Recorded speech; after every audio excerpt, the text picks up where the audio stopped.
At that time, a cassette tape was $10. So to make the inserts, I paid maybe $250 more. I used a Polaroid camera. This is all independent. This is my independent beginning. When I seen that I did this myself, it put the confidence in me of what I heard E40 and Too Short doing, but as a teenager, I paid for this. Money and the fame make the boy get strange. Niggas act funny with a little bit of change. If you ask me again, I'll tell you the same. We about to get it poppin' with a little bit of change.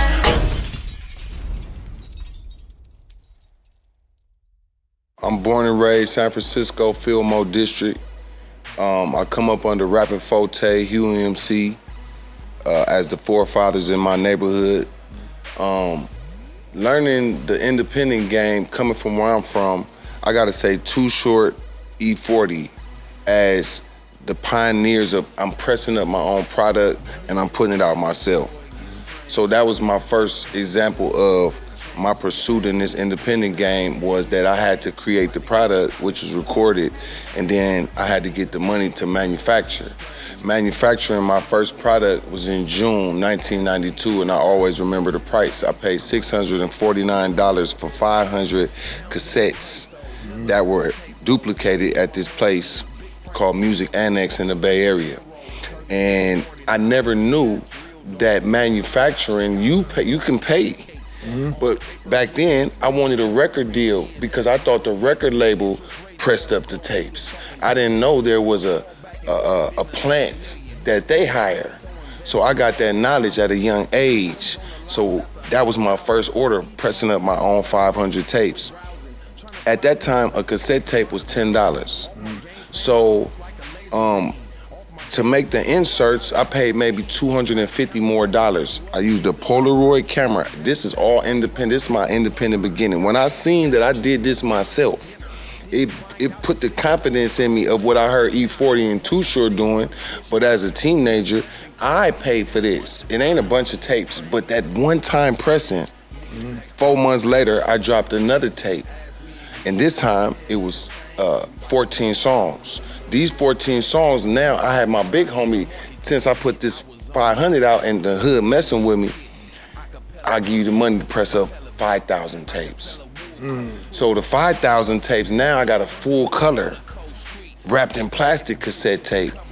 I went to Indenpendent or Music People Distribution, and then Walter Zelnick at City Hall Distribution. These was the 2 points that if you get your product there, it can go to the stores. But before just going to the distributor, I knew where record stores was at myself. So for me to go sell 100 cassette tapes for $500, but I paid less than $1 for the cassette tape. But to make $5 per unit, so I'm looking at $25,000 potentially off of 5,000. My big homie loaned me probably 7,000. I was able to give him back his 7,000 with another 5 added on, so he got 12,000 out to 25. I don't think I made the whole 25 because I was giving some out. But the concept for a teenager to make $25,000 legally, that is what I think stuck with me throughout all my years, that no matter if I get a deal or not, I learned the secret of let me go press my own. And then that same concept went to when I make films, shoot my own film, and I got to print up DVDs. Back then it was VHS, then it went to DVDs. So it was like cassette tapes, then now a CD costs in the store $16, but to manufacture was $1.25. So just 1,000 CDs is $1,200. That's how we did our math, like a drug dealer.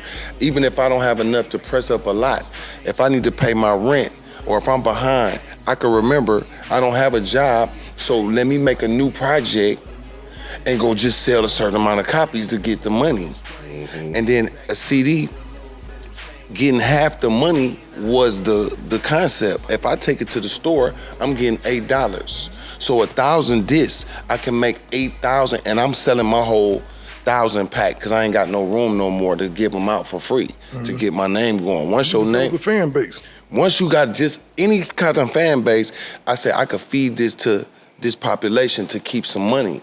This what kept me from drugs. And this what made me have so many different albums and joint albums and compilations, because every one of them represented a certain amount of money as soon as I print them up.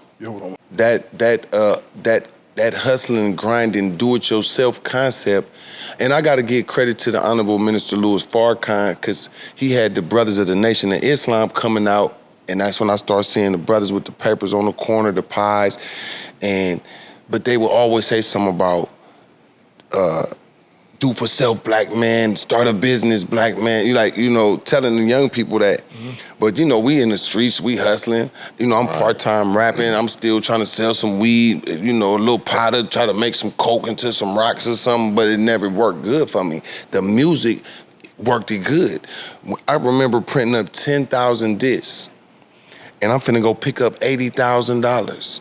But this type of number in the streets, for a kilo dealer, that's basic numbers. But to a teenager with discs, I'm going to pick up kilo money. Right. Kilo guys started to look up to me, and I'm younger than them, but they had kilo money.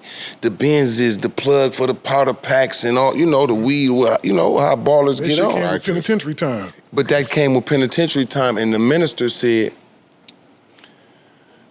brothers, you are being used as a distributor for drugs, but instead of a kilo of cocaine, how about you cook a kilo of yourself?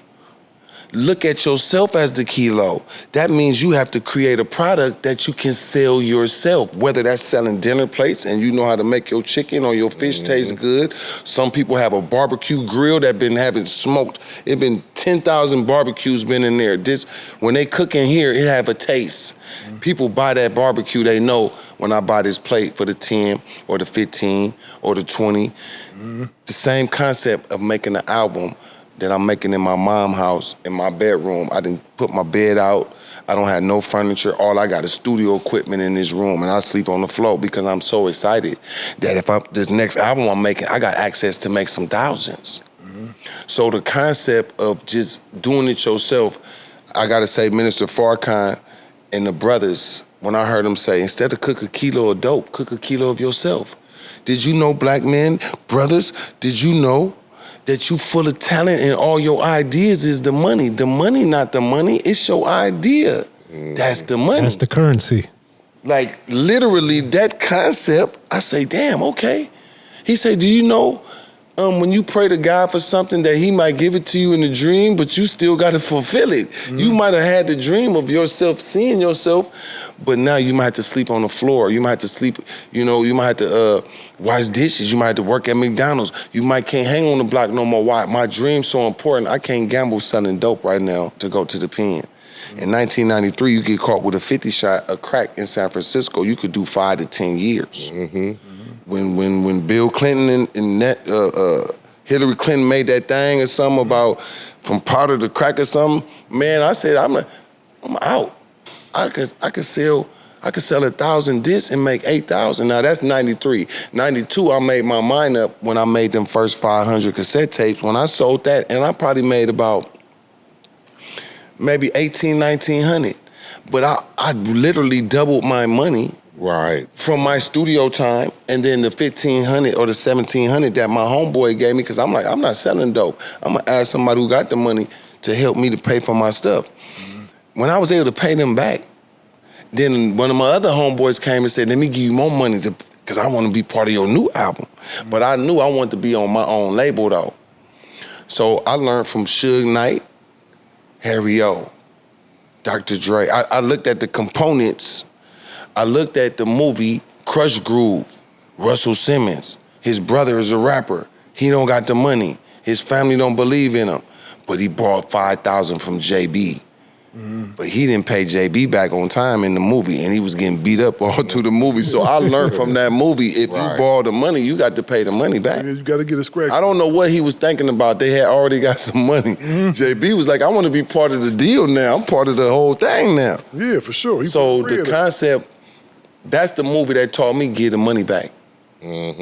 That's the movie taught me, don't play with somebody who even trusts you, even if it is a loan shark. If you agree to the terms, pay accordingly. Because each person that gave me some money, I had to have a conversation and an understanding. And it wasn't on contract. It's whatever we say right now, that's the deal. Word is, that's how I go. Boy, listen. So in my hood, I didn't do no playing, but I was trusted.